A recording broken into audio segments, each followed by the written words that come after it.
And welcome to the Geek Show. We're once again at Animex Talk. I'm joined here by Frazer. Holding his microphone at ice cream height.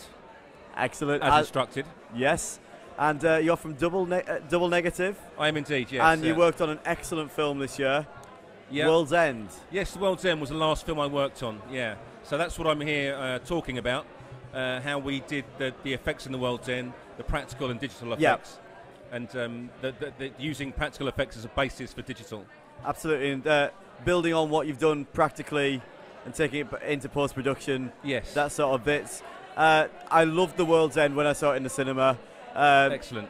The practical effects really do add to it. I find that it does seem in scene.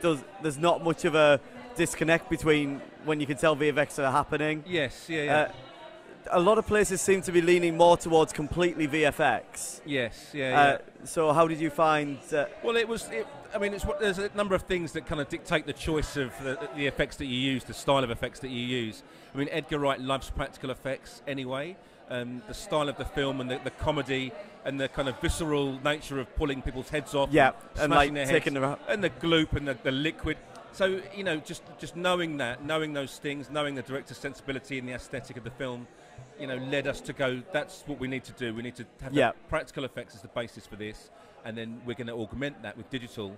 So we're going to mix up those techniques so people don't know exactly what's been done.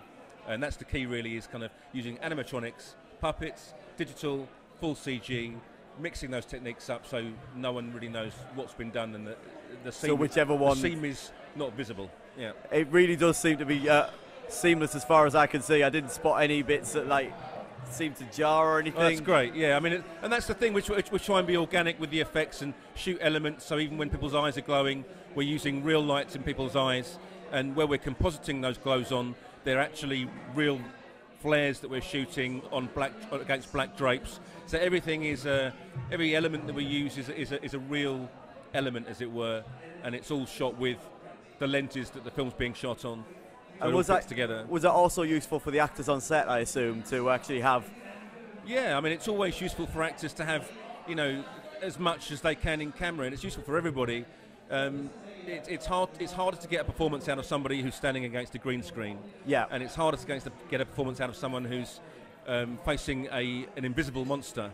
If they're facing something that looks like a monster, even though you're replacing that thing later on with a digital thing, they've got the actor can get into that, and the cameraman can frame up on it, and the director can direct it, and it's better for everybody. Absolutely. Some of the fight scenes seem absolutely brutal, the way that they treat these plastic people. Yeah. Did that using the practical effects help that, getting that performance out? I think it did. I mean, Brad Allen would choreographed all those fights, and he did Scott Pilgrim, and he did Hellboy, and he was one of Jackie Chan's stunt team.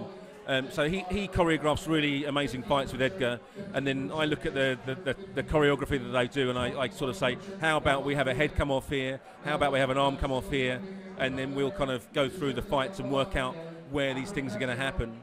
So it's a real collaboration between everybody. And were you involved right from the conception of the film, or was it? Absolutely, and that's the great thing about working with Edgar and working on these films, is being part of the filmmaking team. So there's Bill Pope, the cinematographer, Marcus Rowland, the production designer, there's myself, there's Oscar Wright, who's Edgar's brother, who does the concept art, there's Brad Allen, the stunt designer, and we all sit down together every day for weeks on end with the storyboards, and we work out exactly how everything's going to be done. So rather than some VFX persons that are brought on in the end to bring on some polish, being involved right from the start helps. I mean, that's the key to good visual effects, involving us from the very start. It's, to be a visual effects supervisor, you've got to be a filmmaker, I think, and to be part of the filmmaking team.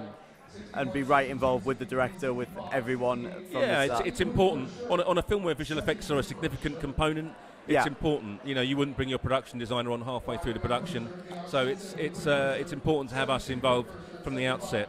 And some of the VFX really sell the gags in there and everything, so obviously from script right through to the VFX makes sense to involve them. Absolutely, and it's not just that, it's also sort of working with the practical effects guys like Waldo Mason on this one, and Matt Denton, the animatronics designer, working with them to understand what they do, and them giving us elements that we can then, not improve on, but we can use in digital and add to them in digital. Yeah. So it's having that practical base with effects, practical effects that got real light shining on them on the real sets, and that gives you a real good physical base for things. And did you have a favourite shot that you put together in the film?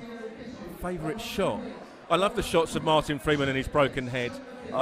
When it's all like with the filled back in with the dome sort of thing. Yeah, when he's got the football on his head, but also when someone flips the coin into his head as well. Yeah, I like the comedy involved in that. That was interesting to do and interesting to work out. But then I like the twin bot and the legs spinning around for arms. That was fun to work out.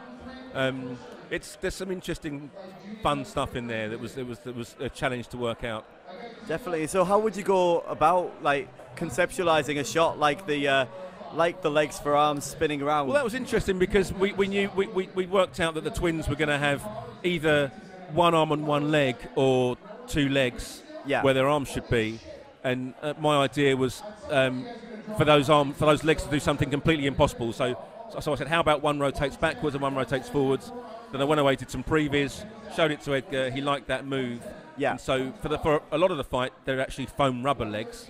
But for moments like that, we're doing CG animation. And then for close-up moments where we're suddenly seeing the foot hooked around someone's face, it's a foam rubber foot, but we animate the CG toes just to make it do movement that's impossible, just so it doesn't look like someone wearing foam rubber. Yeah. And even the impossible movements seem plausible. That's the thing about it. And we found that hard to believe. It's like we'd render the shot. We'd do the grey shade animation, and then composite it and go. It flows so well. It looks like she could actually do that. Yeah. And there's no way that she can. So it seemed odd that it was an effect that I think that it blended in very well. Yeah. Because it even seemed as if we had to go even further because people might still think, oh well, she could have done that. So take it like that a little bit further just to sell the... Yes, yeah. So no, this is really impossible now. It's there's definitely the script and the VFX work so well in the film as a whole. It was definitely one of my favourite films of last year. Excellent. Is there anything you're working on in the future that you're looking forward to? Well, yeah. I mean, I've just I can't say too much about it, but I've just started work on Tim Burton's new film. Oh, excellent. So yeah, an interesting kind of move. So that'd be a completely different tonal shift, I assume, from what Edgar would work on. Yes, but not a million miles away in terms of the kind of work that we do. Yeah. Yeah. Well, thank you very much for coming out today, Frazer. I hope you've enjoyed your time at Animex, and It's been fantastic. I hope you've enjoyed talking to us today as well. Geek out. Thanks very much.